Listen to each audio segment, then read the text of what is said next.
Alrighty. Good morning, good morning, good morning. It is morning coffee. 00. I keep wanting to say 0016. And while as I said, I have several irons in the fire that I'm trying to get going and get started and whatnot. I'm still not out of the woods yet. I'm still living in my car, and as such, I still need gas money. It sucks, but I do. Because like I said, anytime I have to use the bathroom, I have to move my car, which takes gas. If I want to go get groceries, I have to move my car, which takes gas. Everything I do, it takes gas, because everything is spread far apart. And, this is like Kentucky. Okay, this isn't like, living in a big city or something where, everything is like 5 minutes away, which is this theory that they have called the 15-minute city, where everything is less than 15 minutes away. But we're not there yet, and this is not that.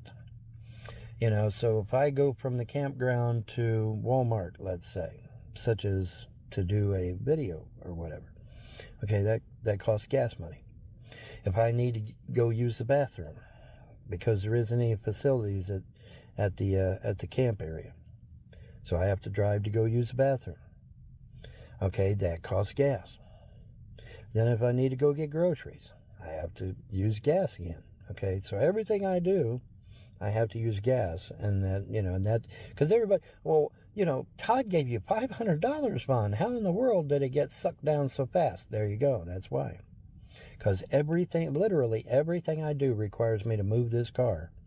And every time I move this car, you can figure anywhere from $10 to $20 every time I move this car, because gas is not cheap. I just came from the Chevron, and their gas actually went up. It's $3.79 now a gallon, instead of, what was it, $3.60 or something, I think I showed you.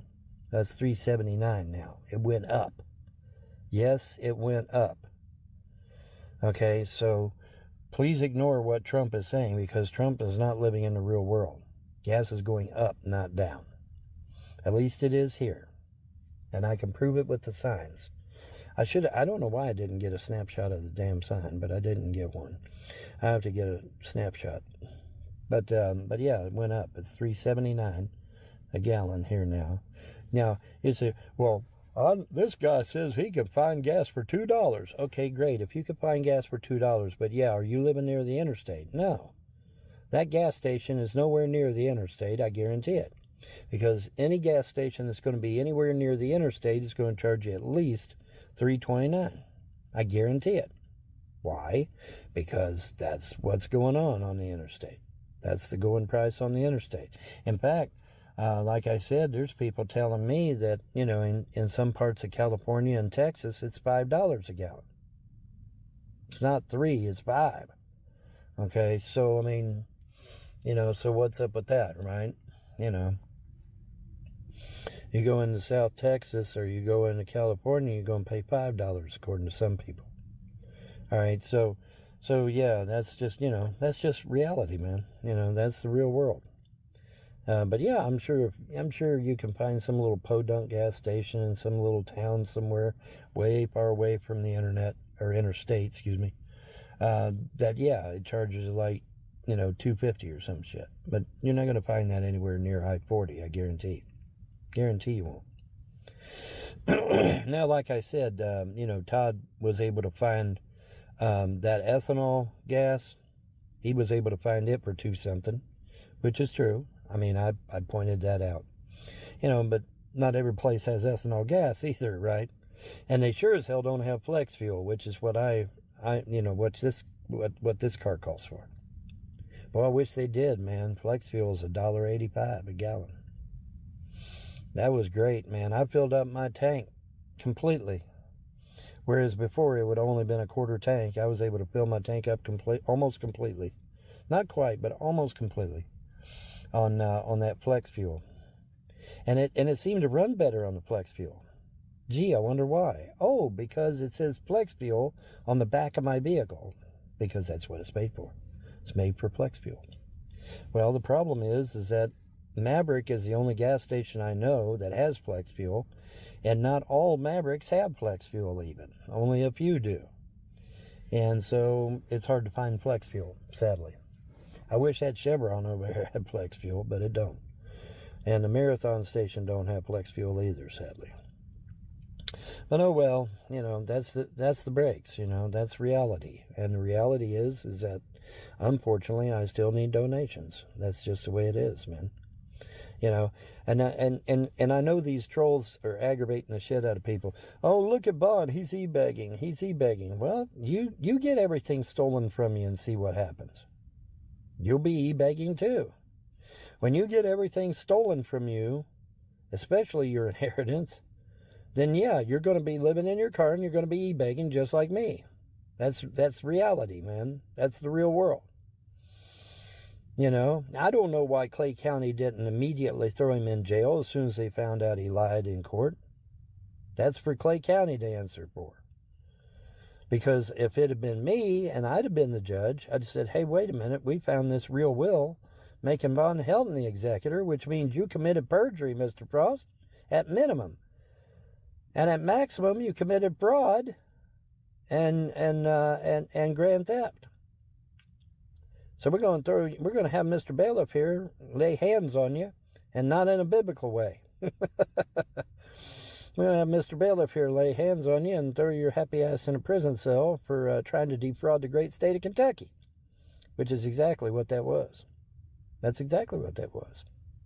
Not to mention perjury, not to mention grand theft, not to mention grand larceny, which it also was. But I mean, that's defrauding the great state of Kentucky, ultimately. But anyways, enough said of that. The point is that I am still not out of the woods, and therefore, here we are again, asking for, that goodwill donation or gift of love that will keep me afloat until such time as I can get something going, which I am in the process thereof. And so the trolls will say, oh, he's e-begging. Well, let somebody steal all your shit and see how you do. I'm pretty sure you'll be in the same boat I am. That's just reality. Anyways, that's going to do it for this morning coffee, and you have a wonderful day and a better tomorrow. Bye.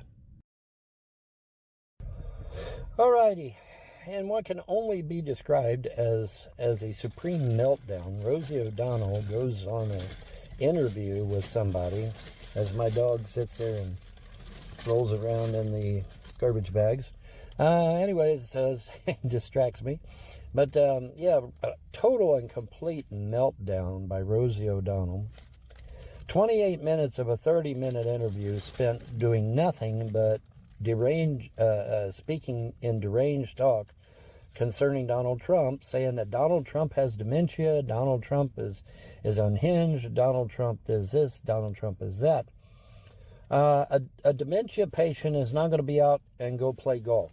Okay, dementia patients can't do that. Dementia patients are lucky to know their own fucking name, let alone go out and play 18 holes of golf. I'm sorry, Rosie, but he does not have dementia. I don't give a fuck what you say. I don't give a fuck what anybody says. A dementia patient cannot go out and play 18 holes of golf and have dementia. They can't. Because in order to play 18 holes of golf, you have to know information. You have to know about the ball. You have to know where the ball's going. You have to know what putter to use. You have to know what driver to use. Where are you getting this dementia shit? You're pulling it out of your ass like James Arnold Frost pulled dementia out of his ass when he accused my mother of having it. Okay, you're no better than James Arnold Frost, Rosie O'Donnell, and probably worse. But in any event, yeah, massive TDS on the part of Rosie O'Donnell. 28 minutes trying to label Trump as a dementia patient. Meanwhile, 4 years, 8 years of Joe Biden, and not one mention that he might have dementia, that he might be out of his ever-loving mind. When everybody on the damn news saw it, when everybody in America saw that Joe couldn't even walk up a flight of steps without falling down? Where was you at then, Rosie? Where was your comments then? I think you're unhinged, Rosie. And I say that in the most sincerest and flatterest ways of saying it. But yeah, I mean, 28 minutes of a 30-minute interview, sitting there trying to accuse Trump of having dementia, when any fool can know you can't play 18 holes of golf with dementia. I mean, dementia patients are lucky to know their own fucking name, let alone play 18 holes of golf. All right? And let alone do all the things that the president does. Folks, from the time Trump gets up in the morning to the time he goes to bed at night, which is usually pretty late, I might add, he is constantly bombarded by people. Hey, President, sign this. Hey, President, here's this. Hey, President, here's what's going on over here. Hey, President, do this. Hey, President. Literally all fucking day. Can a dementia patient do that? No. Why do you think Biden used the auto pen? Why do you think Biden always left and let everybody else talk? Because a dementia patient can't do those things. They can't do those things. But Trump does. He fields his own questions. He does his own interviews. He doesn't aimlessly walk off the platform like Biden did. He doesn't do those things. Biden did, but Trump didn't. So maybe what it is, Rosie, you just got Trump confused with Biden. Maybe that's it. Because Biden does have dementia. All right? Unlike Trump, Biden does have dementia. So maybe you just got Biden and Trump mixed up, Rosie. Is that what it is? Here's your out, Rosie. Here's your chance to get out from under this and just say, oh, well, I was confused. I confused Biden with Trump. There you go. There's your out right there, Rosie. There's your way out. So let's see what you got to say about it now, Rosie. Because I can tell you right now, somebody with dementia is not going to be able to play 18 holes of golf. They're not going to be able to operate as president of the United States. They're not going to be able to field their own interviews. I mean, what few interviews Biden did do. You notice that he was just wandering aimlessly with his answers. Now, another dog. Oh, my God. I swear, man. Another dog. Okay, well, I don't know what to tell you, Sharpie. It's just another dog, dude. What do you want me to say? Anyways, as usual, people are with their dogs, and Sharpie's absolutely losing his mind because he feels he should be the only dog in this area, I guess. I don't know. Who knows? Who knows what his major malfunction is? Anywho, but yeah, good old Rosie absolutely lost her ever-loving fucking mind and decides to go apeshit and accuse Trump of dementia, which he does not have. What else is new, right? People are throwing around the dementia shit, trying to make it the pat answer, I guess, or something. Who the fuck knows? Anyway, whatever. But I just thought I'd share because I can and because I should. See you, bye.